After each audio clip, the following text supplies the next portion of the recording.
When the Alliance of Humanity reported that they had been attacked by the Skutter without a formal declaration of war, nobody paid them any mind. When the outer worlds of humanity fell, still none of their allies had come to their aid. If we had known what we know now, we would have gladly aided them. The Skutter are a warrior people, they breed faster than rabbits, and they respect only that which is for war. The United Alliance of Solar States, of which humanity was a part, was called, the weak together less weak, by the Skutter. Together, the 400 species had promised to aid each other in any calamity. Together, all 422 species of the United Alliance failed to aid humanity when the Skutter attacked them. The war would be too costly, politicians said.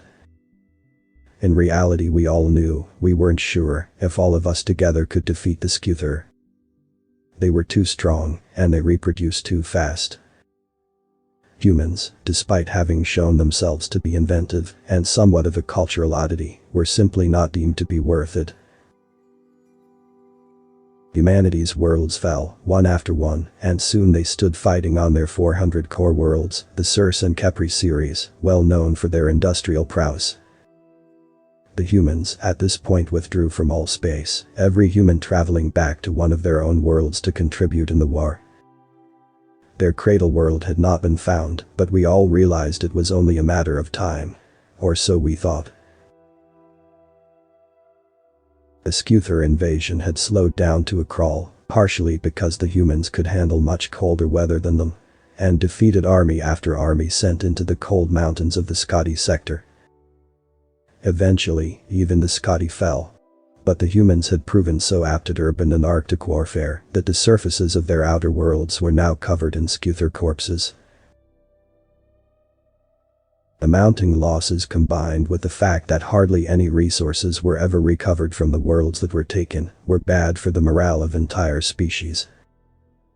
Only 7 of the 90 worlds taken from humanity had actually been somewhat salvageable, the other 83 worlds had been blown up from the inside or turned into a radioactive wasteland, requiring centuries of terraforming. The estimated effectiveness of the Skutter army had dropped from 1 human per 1.17 Skutter killed to 1 human per 40 Skutter killed in just 7 months. The Skutter population may have been large, but it was only 12 times the size of the human population. We came to a realization as the Skutter descended on the core worlds of humanity with their battered fleet. The humans were draining them dry, they were beating the attrition species in their own field. The Skutter were masters of attrition because they sent every single one of their kind to war. Humans, they almost did the same, but they coolly and calmly calculated the rewards for each engagement and only battled when they knew they would achieve a sufficient kill ratio, regardless of how many they had to lose. In addition, they had the capability to patch up everything, even corpses, according to some rumors. With 1/3 of the Skutter dead, the war finally started turning. At this point in time, the worlds of the Skutter stood almost empty, little food getting anywhere, and few were left to build the ships. They were now standing still on all fronts, starting to lose ground on some. Humanity, on the other hand, was fielding increasingly fantastic machinery, up to and including a newly invented AI. Genghis Khan, as they called it. It commanded large sections of their armies to just as, if not more, astounding victories than the human generals themselves. By the end of the 14th month of war, the Skutter lost their first outer world. On the 9th day of the 15th month, their first core worlds fell. The end of the 15th month heralded a historic moment.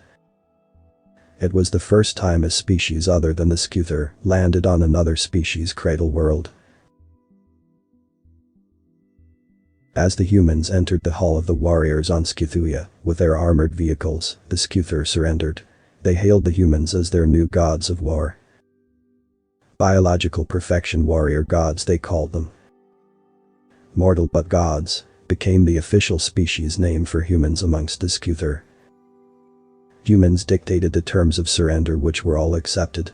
One condition that they most insisted upon was that The defeated would not venture beyond their core territory for next 20 of the standard human years. Surprisingly, there was nothing about disarmament. 7 days after the war ended, a human ambassador was sent back to the United Alliance. By now news about the war were greatly sought after by the entire UA.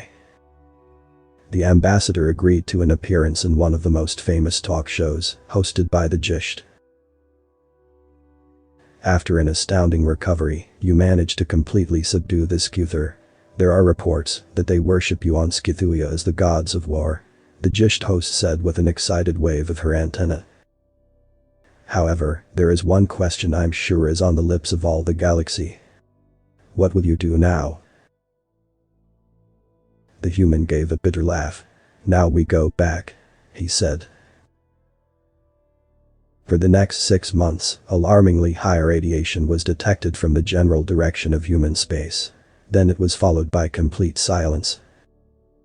No human has been seen since then, and no one had dared go to explore that region.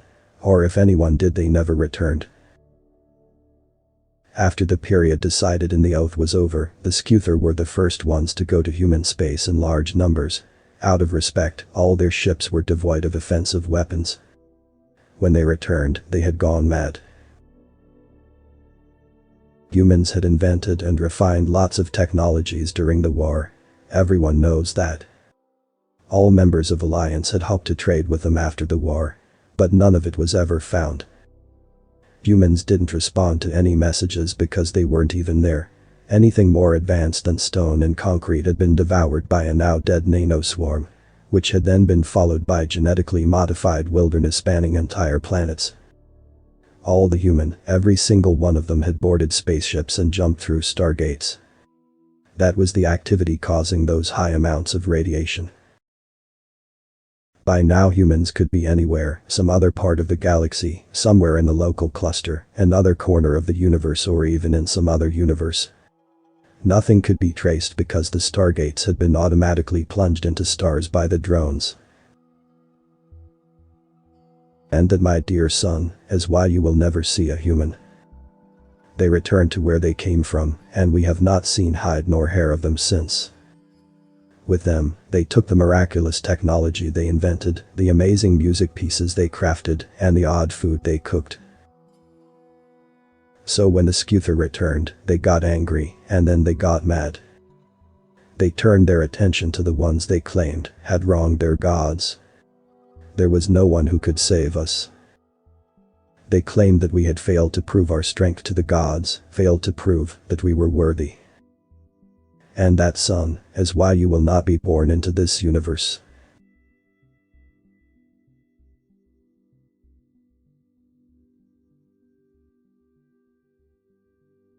Link to original text and author's account is in the description.